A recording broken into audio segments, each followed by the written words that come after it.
দেখো সকালটা হতে দেরি, ঠিক আছে। অধিশ্রীর ডিউটি হচ্ছে ওর দিদির বাড়ি যাওয়া, ঠিক আছে।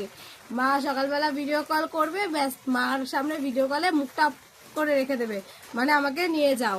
তোর মানি এসেছে ওকে নিতে। দেখো এখন বৃষ্টি পড়ছে, এখন তো দেখো বৃষ্টি হচ্ছে বাইরে, এখন ওর মানি নিজেই ছোট, ওকে এখন কি করে নিয়ে যায়। আমি বলছি তারা, আমি তাহলে রেডি হয়নি, আমি যাব। দেখো ওকে নামিয়ে দিচ্ছে বলে দেখো ওর কান্না, দেখো আমার নামিয়ে দে, আমার নামিয়ে দে।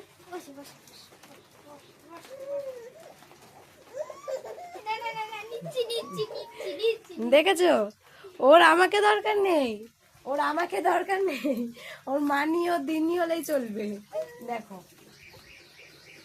তুমি দিন্নি বাড়ি যাবে, দিন্নি বাড়ি যাবে তুমি, দেখেছো এবার কত খুশি, দেখো কেমন দুষ্টু, বৃষ্টির মধ্যেও বাইরে ঠেলছে যাবে। থাক এত চটকাস না মাম্মা, দেখছো ও বসবেই না যদি ওকে রেখে দিয়ে চলে যায়। টাটা।